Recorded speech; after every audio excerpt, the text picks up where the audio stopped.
जय श्री कृष्ण दोस्तों, हम वापस आ गए हैं न्यू एपिसोड को लेके और इसमें भी हम अर्जुन के डाउट्स कंटिन्यू करेंगे। तो चलिए दोस्तों, जल्दी से शुरुआत करते हैं।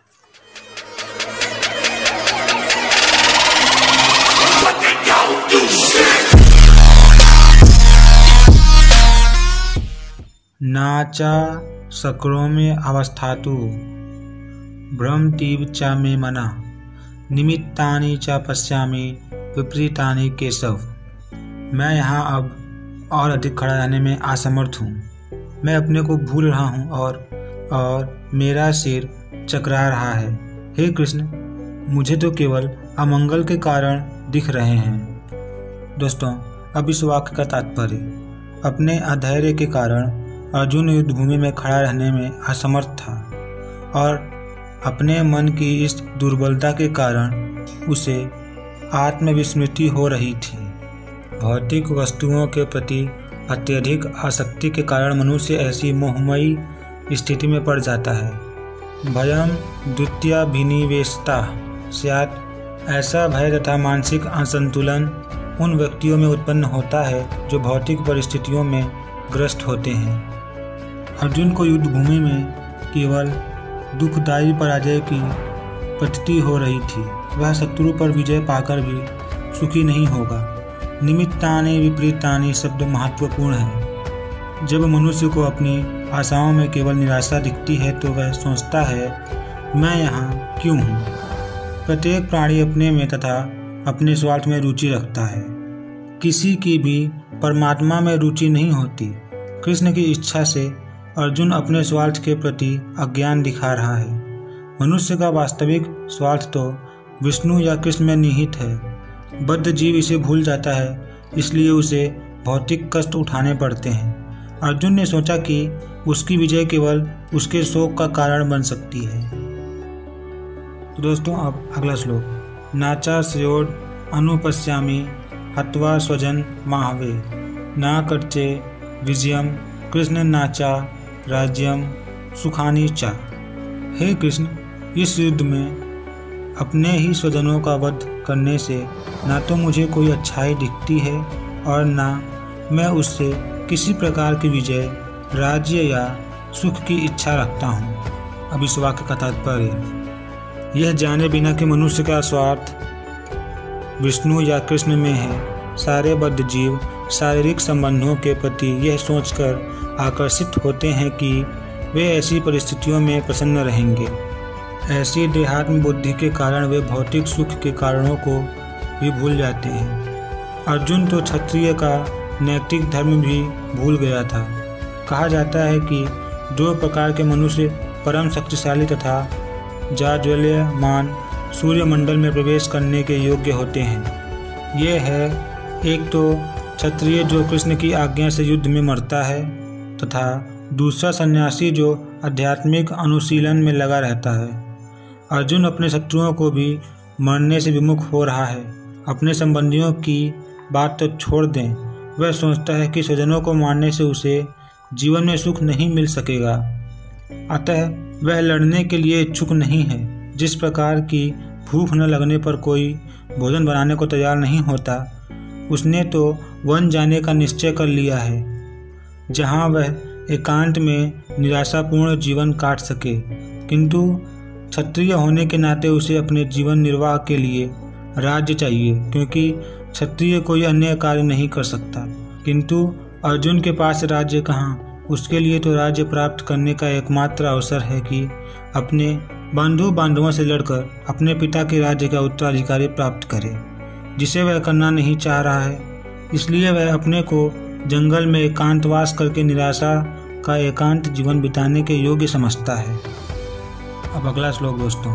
किम नो राज्येन गोविंद किम भोगैर्जीवितेन वा योषामर्थे कदंचितं नो राज्यम भोगा सुखानि च ता इमेड अवस्थिता युद्धे प्राणां त्यक्त्वा धनानि च आचार्य पितरा पुत्रास्तथैव च पितामह मातुला स्वसुरा पौत्रा श्याला संबंधिंस्तथा एतात हन्तुमिच्छामि धृतोऽपि मधुसूदन अपि त्रैलोक्य राजस्य हेतो किं नु मही कृते निहत्य धार्तराष्ट्रान्न का प्रीति से जनार्दन।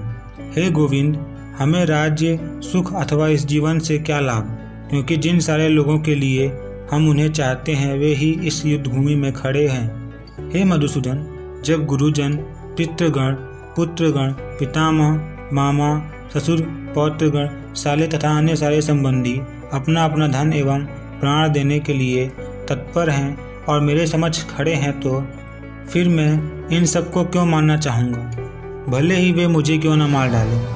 हे जीवों के पालक, मैं इन सबों से लड़ने को तैयार नहीं, भले ही बदले में मुझे तीनों लोग क्यों न मिलते हों। इस पृथ्वी की तो बात ही छोड़ दें, भला धृतराष्ट्र के पुत्रों को मारकर हमें कौन सा प्रसन्नता मिलेगी।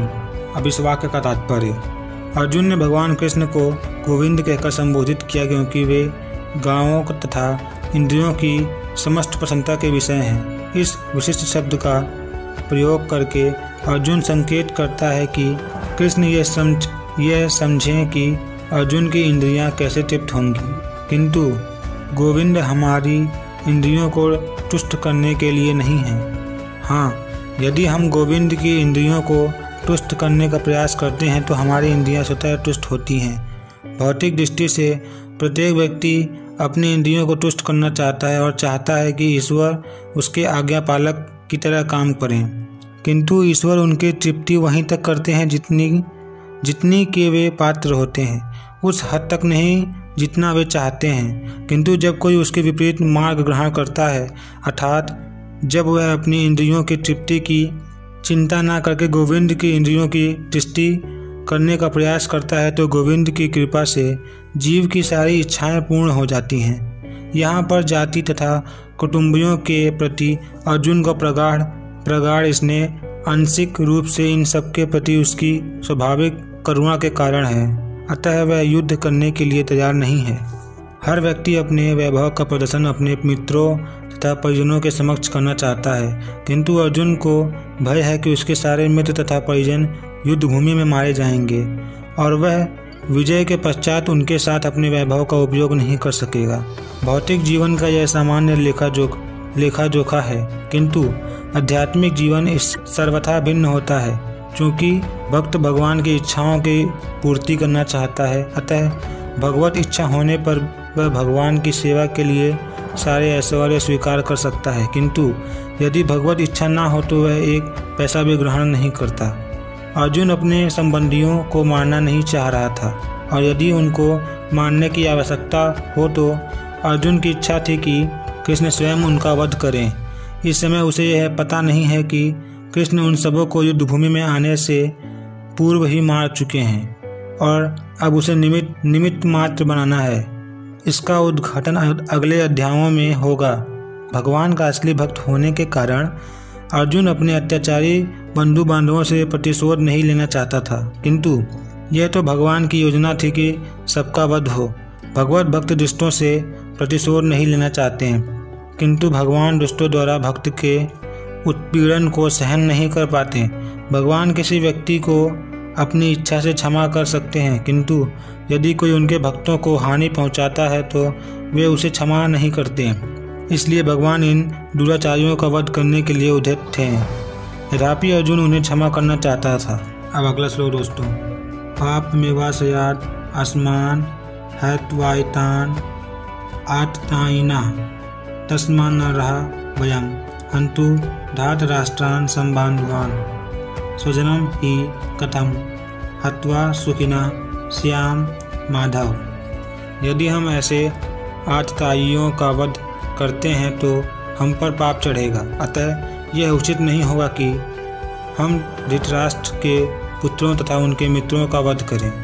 हे लक्ष्मीपति कृष्ण, इससे हमें क्या लाभ होगा और अपने ही कुटुंबियों को मारकर हम किस प्रकार सुखी हो सकते हैं। अब इस वाक्य का तात्पर्य, वैदिक आदेशानुसार आतताई 6 प्रकार के होते हैं। विष देने वाला, घर में अग्नि लगाने वाला, घातक हथियार से आक्रमण करने वाला, धन लूटने वाला, दूसरे की भूमि हड़पने वाला तथा पराई स्त्री का अपहरण करने वाला। ऐसे आतताइयों का तुरंत वध कर देना चाहिए, क्योंकि इनके वध से कोई पाप नहीं लगता। आतताइयों का इस तरह वध कर देना किसी सामान्य व्यक्ति को शोभा दे सकता है, किंतु अर्जुन कोई सामान्य व्यक्ति नहीं है। वह स्वभाव से साधु है, अतः वह उनके साथ साधुवत व्यवहार करना चाहता था, किंतु इस प्रकार का व्यवहार क्षत्रिय के लिए उपयुक्त नहीं है। यद्यपि राज्य के प्रशासन के लिए उत्तरदायी व्यक्ति को साधु प्रकृति का होना चाहिए, किंतु उसे कायर नहीं होना चाहिए। उदाहरणार्थ, भगवान राम इतने साधु थे कि आज भी लोग राम राज्य में रहना चाहते हैं, किंतु उन्होंने कभी कायरता प्रदर्शित नहीं की। रावण आतताई था, क्योंकि वह राम की पत्नी सीता का अपहरण करके ले गया था, किंतु राम ने उसे ऐसा पाठ पढ़ाया जो विश्व इतिहास में बेजोड़ है। अर्जुन के प्रसंग में विशिष्ट प्रकार के आतताइयों से भेंट होती है। ये है उसके निजी पितामह, आचार्य, मित्र, पुत्र, पौत्र इत्यादि। इसलिए अर्जुन ने विचार किया कि उनके प्रति वह सामान्य आतताइयों जैसा कटु व्यवहार न करे। इसके अतिरिक्त साधु पुरुषों को तो क्षमा करने की सलाह दी जाती है। साधु पुरुषों के लिए ऐसे आदेश किसी राजनीतिक आपातकाल से अधिक महत्व रखते हैं। इसलिए अर्जुन ने विचार किया कि राजनीतिक कारणों से स्वजनों का वध करने की अपेक्षा धर्म तथा सदाचार की दृष्टि से उन्हें क्षमा कर देना श्रेयस्कर होगा। अतः क्षणिक शारीरिक सुख के लिए इस तरह वध करना लाभप्रद नहीं होगा। अंततः जब सारा राज्य तथा उससे प्राप्त सुख स्थायी नहीं है, तो फिर अपने स्वजनों को मारकर वह अपने ही जीवन तथा शाश्वत मुक्ति को संकट में क्यों डाले। अर्जुन द्वारा कृष्ण को माधव अथवा लक्ष्मीपति के रूप में संबोधित करना भी सार्थक है। वह लक्ष्मीपति कृष्ण को यह बताना चाह रहा था कि वे उसे ऐसा काम करने के लिए प्रेरित ना करें जिससे अनिष्ट हो, किंतु कृष्ण कभी भी किसी का अनिष्ट नहीं चाहते, भक्तों का तो कदापि नहीं। तो है दोस्तों, हमारी वीडियो बस यहाँ तक। आगे की बातचीत हम अगले वीडियो में करेंगे। इस वीडियो में भी अर्जुन अपने डाउट्स को लेकर माधव से सवाल पूछते हैं कि आखिर मैं इस युद्ध को क्यों लड़ूं।